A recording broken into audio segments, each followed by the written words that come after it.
Well, that's not very good, is it? Half that page in my Bible's missing. At my favourite book in the Bible, Philippians. Hold on, as you were.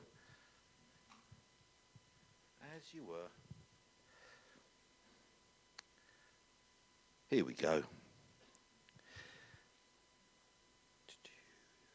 All right, so week 2 of discovering joy. And as I promised last week, we've got graphics this week. Our technical difficulties, namely me, have been overcome. So this is, let me read to you from Philippians chapter 1 and the second half of that chapter. It says this: "And I want you to know, my dear brothers and sisters, that everything that's happened to me here has helped to spread the good news. For everyone here, including the whole palace guard, knows I'm in chains because of Christ. And because of my imprisonment, most of the believers here have gained confidence and boldly speak God's message without fear. Yeah, it's true that some are preaching out of jealousy and rivalry, but others preach about Christ with pure motives. They preach because they love me, for they know I've been appointed to defend the good news. Those others don't have pure motives as they preach about Christ. Yeah, they preach with selfish ambition, not sincerely intending to make my chains more painful for me. But that doesn't matter. Whether their motives are false or genuine, the message about Christ is being preached either way. So I rejoice. And I'll continue to rejoice, for I know that as you pray for me and the Spirit of Jesus helps me, this will lead to my deliverance. For I fully expect and hope that I'll never be ashamed, but that I'll continue to be bold for Christ as I've been in the past. And I trust that my life will bring honor to Christ whether I live or die. For to me, living means living for Christ, and dying's even better. But if I live, I can do more fruitful work for Christ, so I really don't know which is better. I'm torn between two desires. I long to go and be with Christ, which would be far better for me, but for your sakes, it's better that I continue to live. Knowing this, I'm convinced that I will remain alive, so I can continue to help all of you grow and experience the joy of your faith. And then when I come to you again, you'll have even more reason to take pride in Christ Jesus because of what he's doing through me." I'm going to go on because I love this whole book. "Above all, you must live as citizens of heaven, conducting yourselves in a manner worthy of the good news about Christ. Then, whether I come and see you again or only hear about you, I'll know that you are standing together with one spirit and one purpose, fighting together for the faith, which is the good news. Don't be intimidated in any way by your enemies. This will be a sign to them that they're going to be destroyed, but that you are going to be saved, even by God himself. For you have been given not only the privilege of trusting in Christ, but also the privilege of suffering for him. We are in this struggle together. You've seen my struggle in the past, and you know that I'm still in the midst of it." You know, for some reason, there are certain scenes from certain films that stick in your mind, don't they? Rhett Butler turning to Scarlett O'Hara at the end of, I can't even remember the name of the film. What's it called? Gone with the Wind, thank you. And saying, "Frankly, my dear, I don't give a damn." That was an awesome Rhett Butler impersonation, actually, as it goes. My personal favourite of mine, the final scene from The Life of Brian, where Brian's hanging on the cross together with everybody else and they're tapping away their feet, singing, "Always look on the bright side of life." I mean, obviously irreverent, but funny because it's so ridiculous, ironically funny. But of course, that kind of unreality that they are displaying there often isn't funny at all. Often it's intensely irritating to have a relentlessly optimistic person just shoving their heads in the sand and saying, "Oh, it'll be all right. It'll be all right." No, it won't. And you know that everything around you is going belly up and they're still relentlessly optimistic. There's a kind of worrying insanity about that kind of person, really, isn't there? A surrealism that makes you want to put a safe distance between you and them. They're just not getting it. You know the phrase, if you can keep your head when all others around you are losing theirs, it could be you don't understand the problem. Well, there's that kind of insanity about it. So there's a question, which is, should St. Paul be put in that category? We're looking over these few weeks at the letter he wrote to the Philippian church. It's a letter that was just brimming over with joy, with rejoicing, with happiness.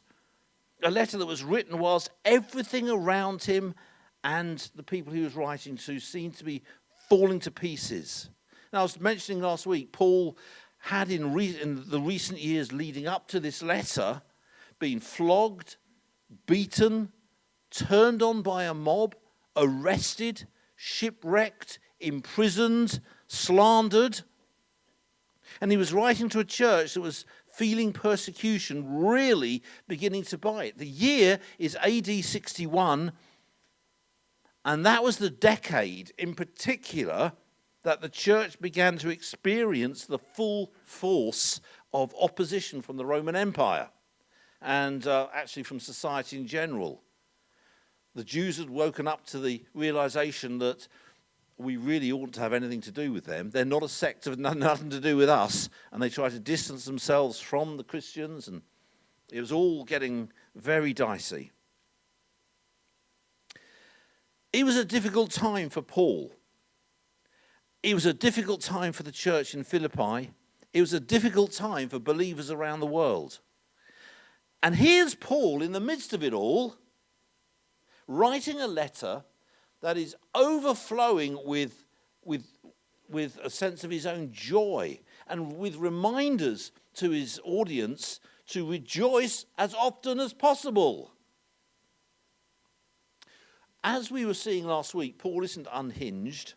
He wasn't trying to gloss over the problems and convince people it wasn't so bad after all. It was just that he understood the power of joy, the transforming power of a joyful attitude. He discovered what a blessing it was to have a joyful attitude towards people, as we were seeing last week. And he discovered something even more profound, that you can endure in even the most difficult circumstances if you cultivate a joyful attitude in the midst of them. Now, this was not about unreality. This was about being equipped to survive and to triumph in often desperate situations. And they don't come more desperate than the situation that Paul found himself in as a result of becoming a Christian and speaking about his newfound faith to, anybody really. He survived and he triumphed by nurturing a joyful attitude. And the reason that we're looking at this at the moment is because, as I was saying last week, what is it going to take to bring this country together? What is it going to take to stop people just tearing strips off each other? What's it going to take to stop people who disagree with other people sending them death threats as a matter of course? What's it going to take? How is this country ever going to recover? I think this is a really timely opportunity to look at this letter to the Philippians and to look at the power of joy, the power of joy. So, how did St. Paul survive and triumph by nurturing a joyful attitude? I just want to take a little while this evening coming to an understanding of how he did that. Now, this is very timely, as I say, because of all the unrest and the uncertainty at the moment. And how do we get through this well? How do we shine? How do we shine as positive witnesses for Jesus Christ in really difficult circumstances? So here are 4 strategies that Paul put into practice. He didn't just talk about them, he actually lived them. He put them into his life, and he lived his life through them that really worked for him. They can really work for us. Here's the first strategy.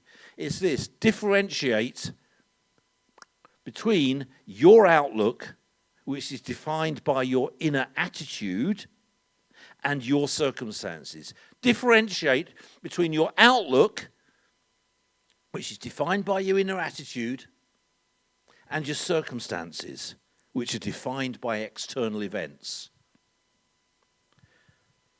We can't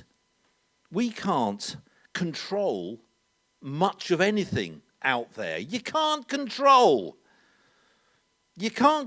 what Parliament's going to do next. You can't control what thing is going to happen. You can't control whether it's just going to go on and on raining and we're going to be flooded and what have you. You can't control so much.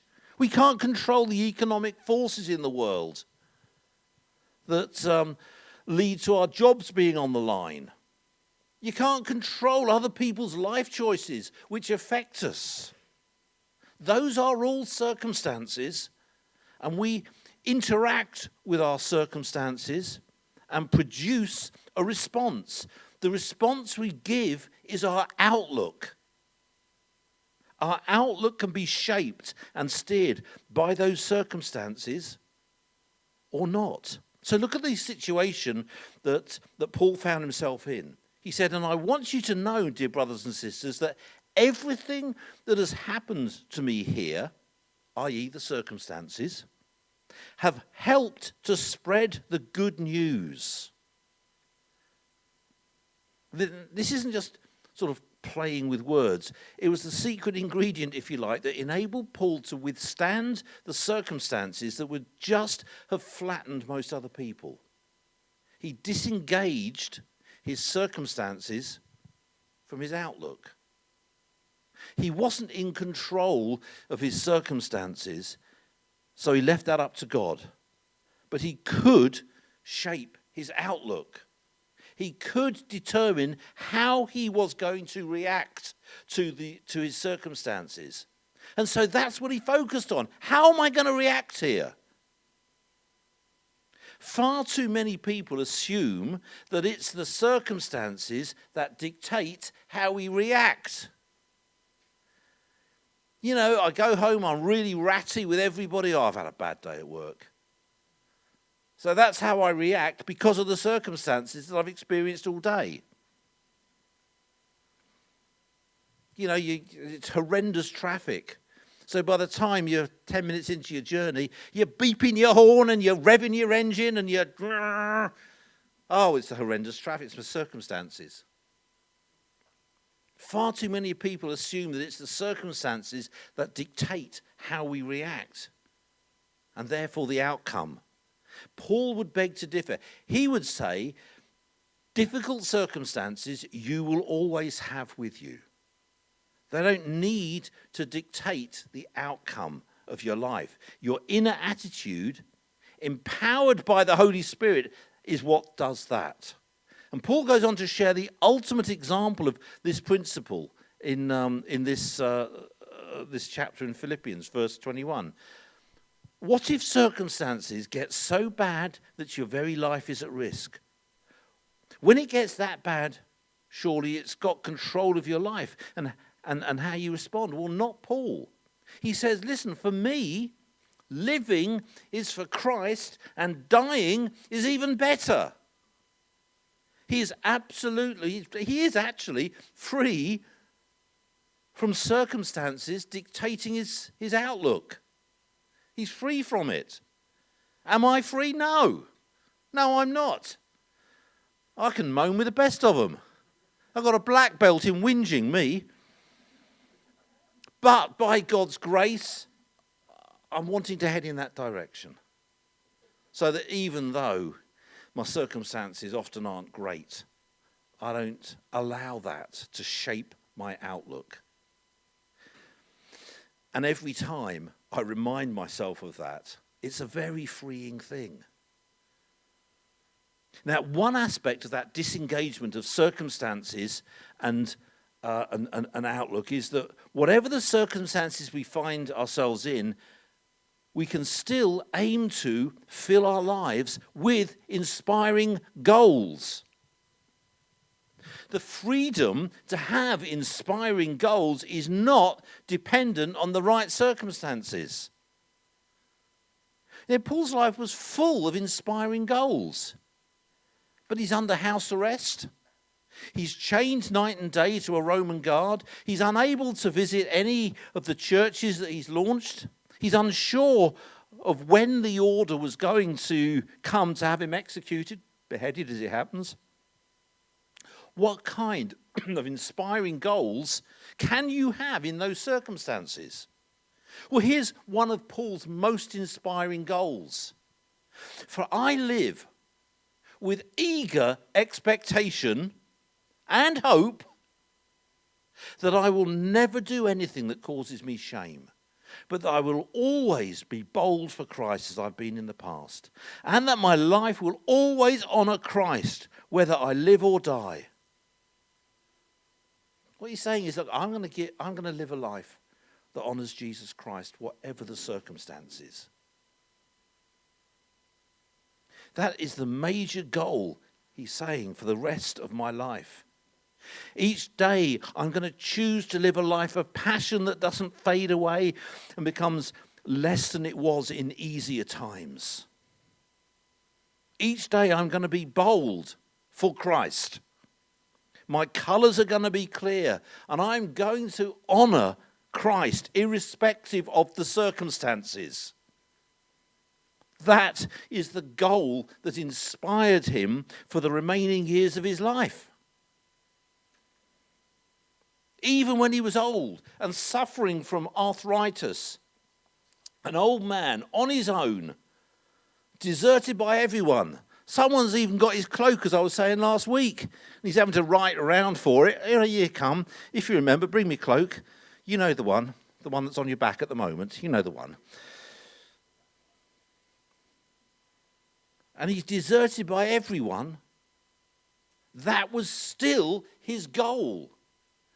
Now you can read all about that time of his life in 1 and 2 Timothy, the last letters that he wrote before he died. The fact is, we might not be able to find the positive in our circumstances. You look at your circumstances, they might well not be good. They might well be full of aches and pains and a growing number of pills you have to take just to keep functioning. They might be about having a job that you can't stand and all of that stuff. Oh gosh, I'm feeling depressed.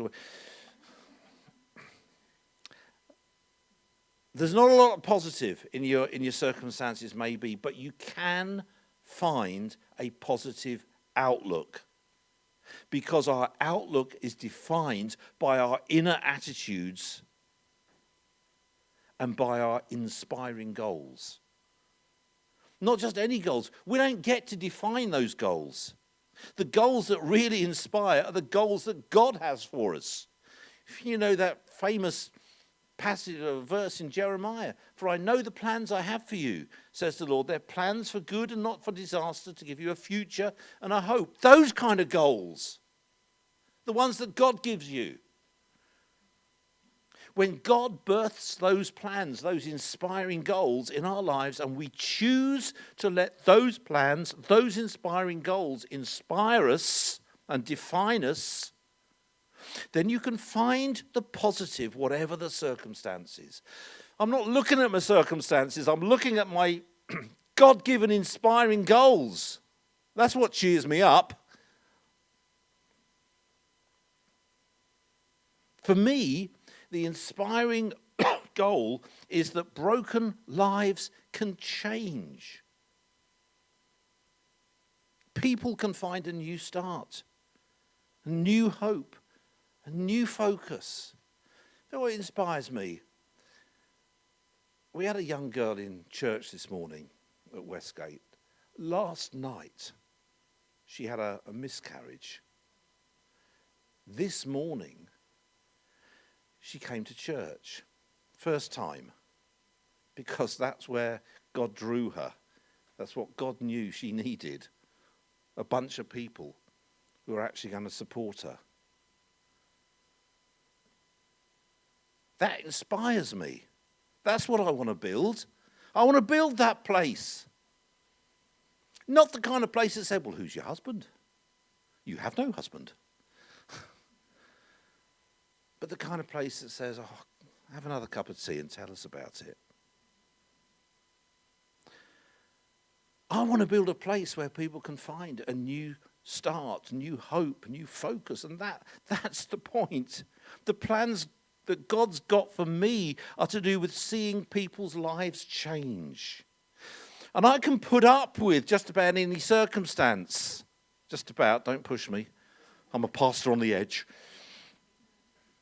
So long as the outlook is that people's lives are changing as a result of getting to know Jesus Christ.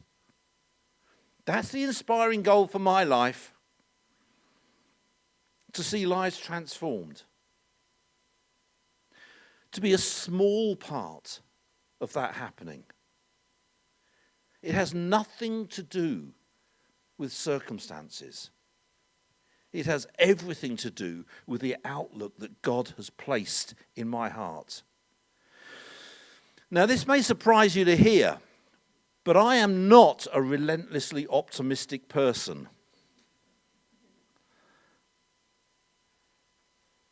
But I am able, on occasion, to find joy in the midst of difficult circumstances when one of the inspiring goals that God has placed within me comes to pass.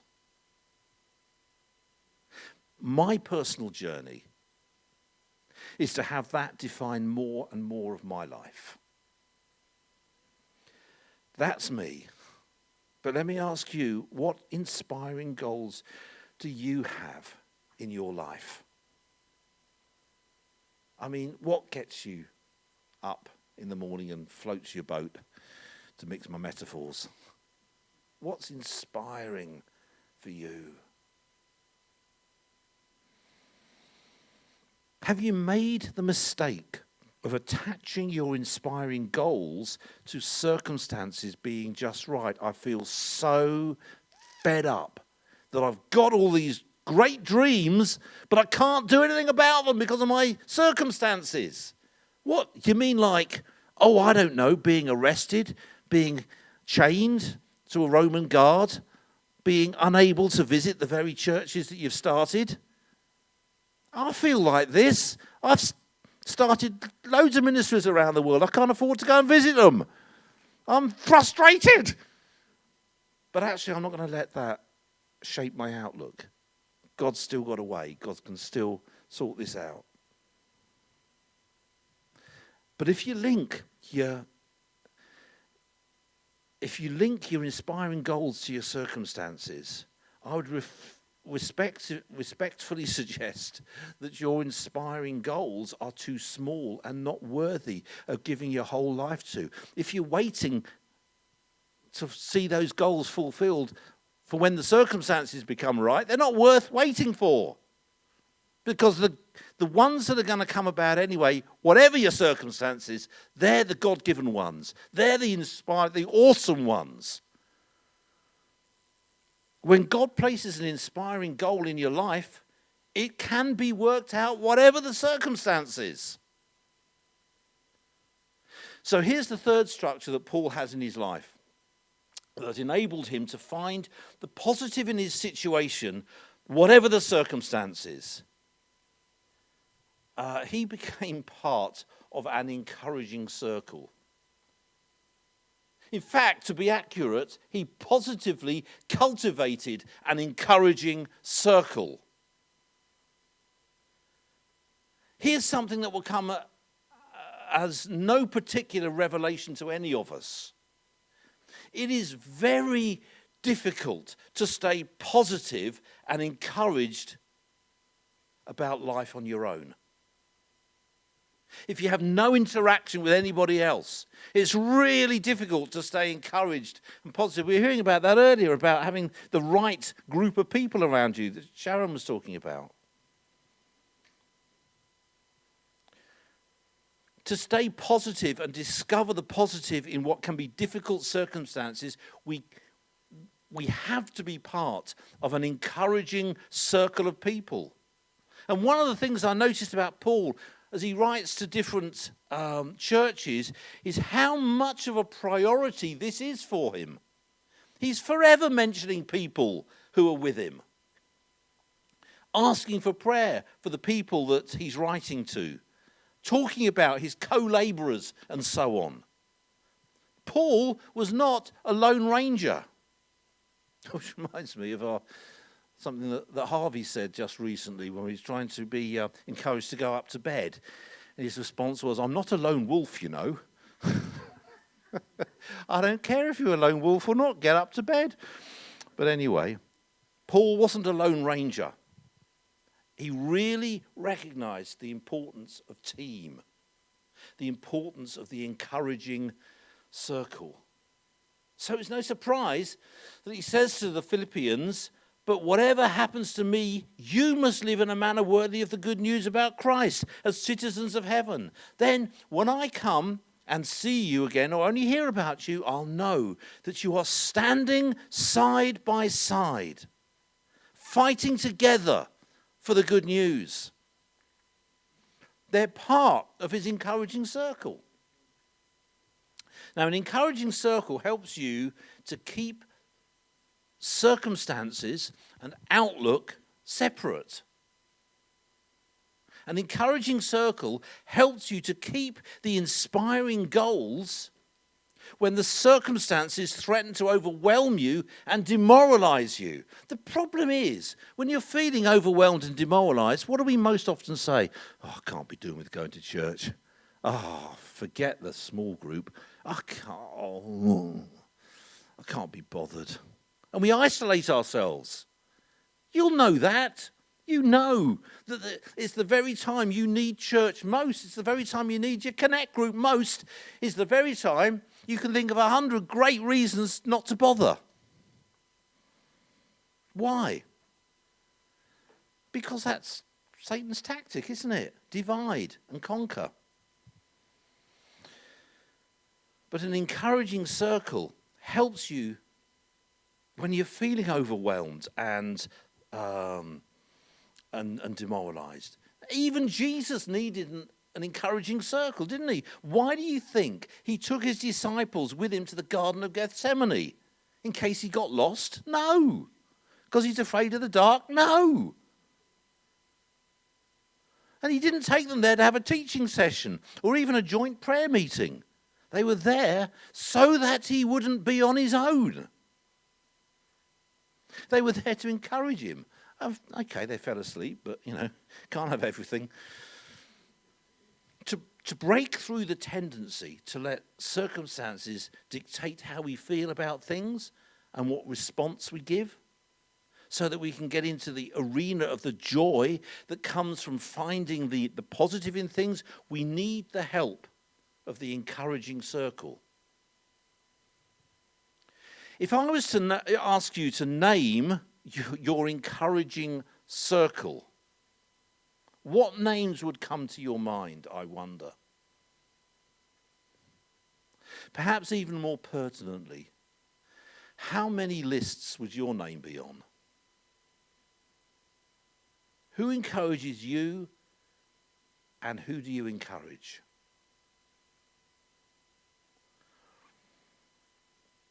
If it was necessary for Jesus, if it was necessary for Paul, it's necessary for you, and it's necessary for me.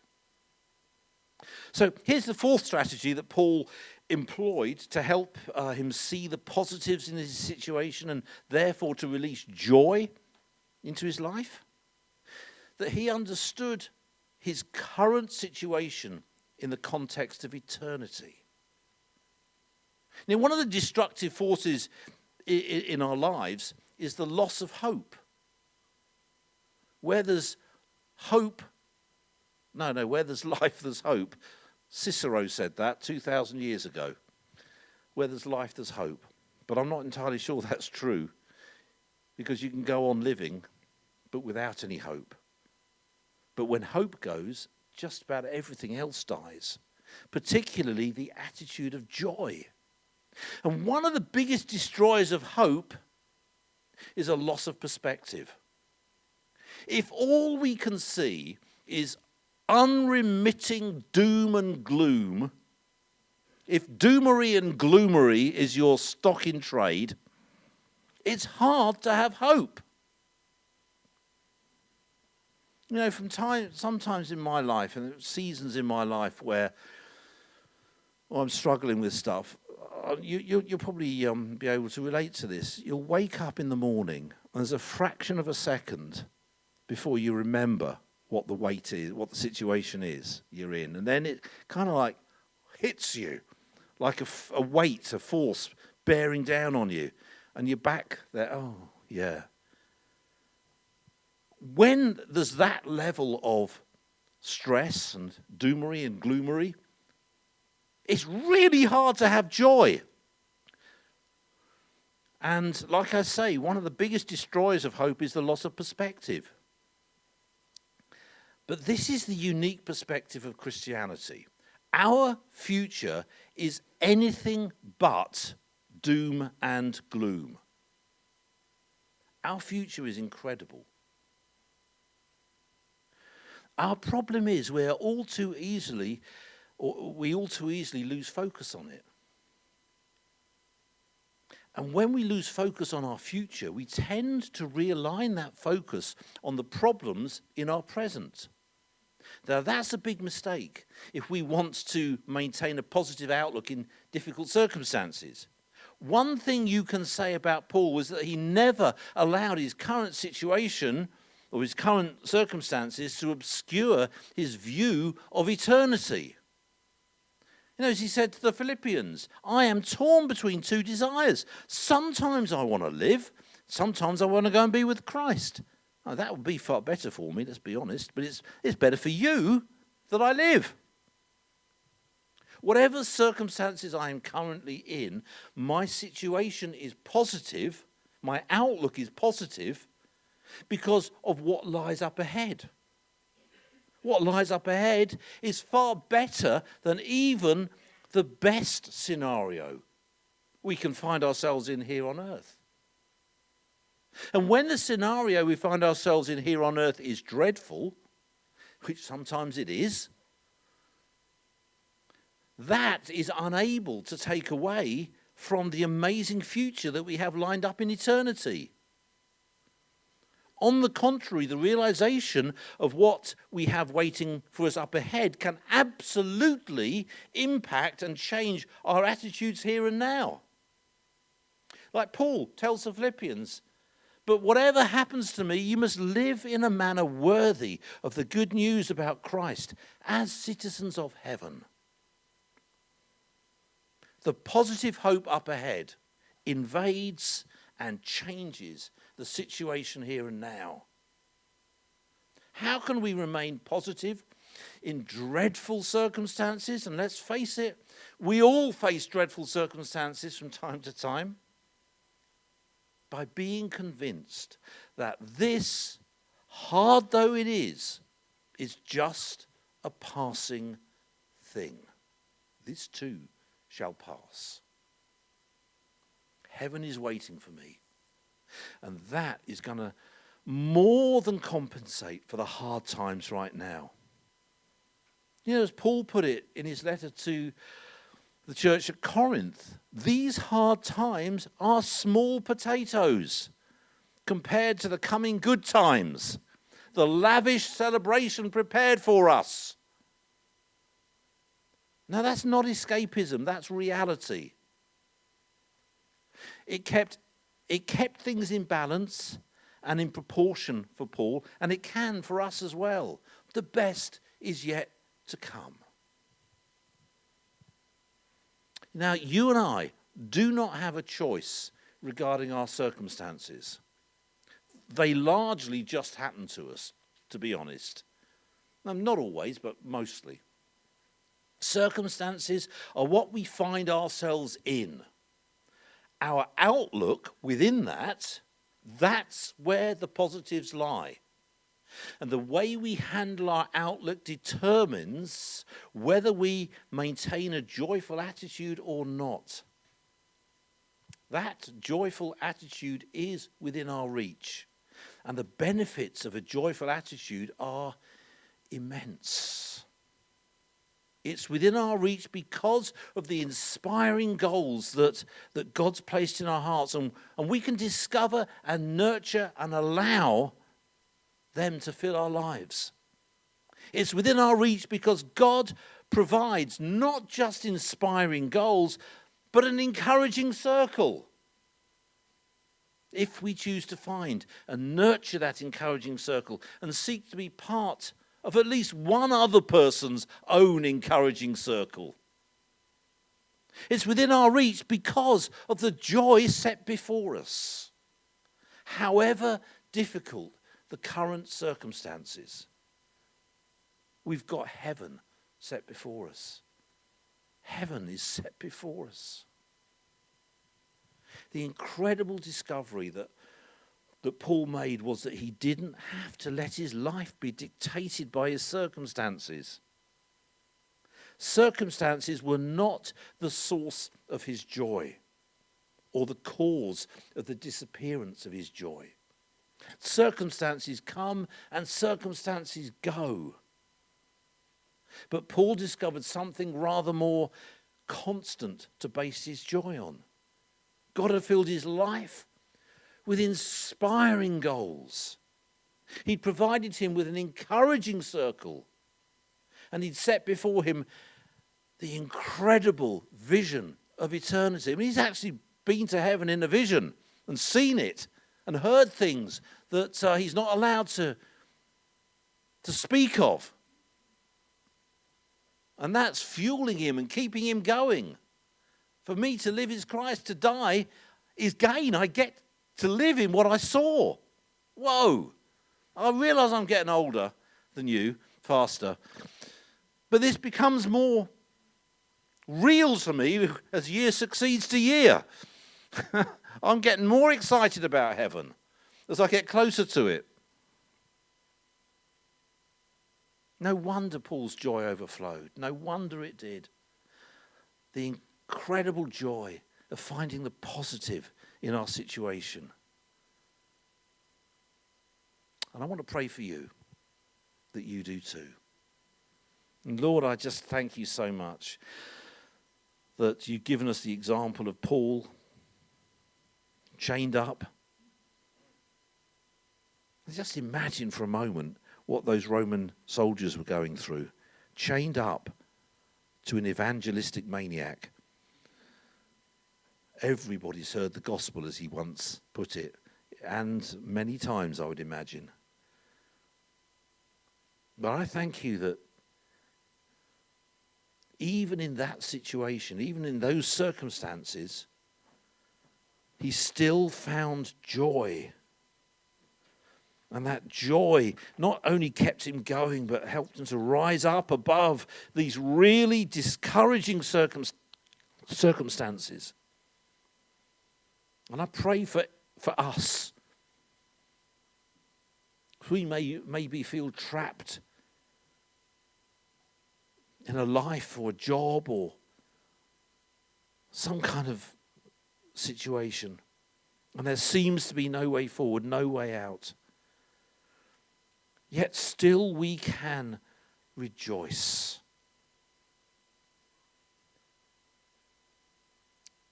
Because of all these things that we can put into place in our lives.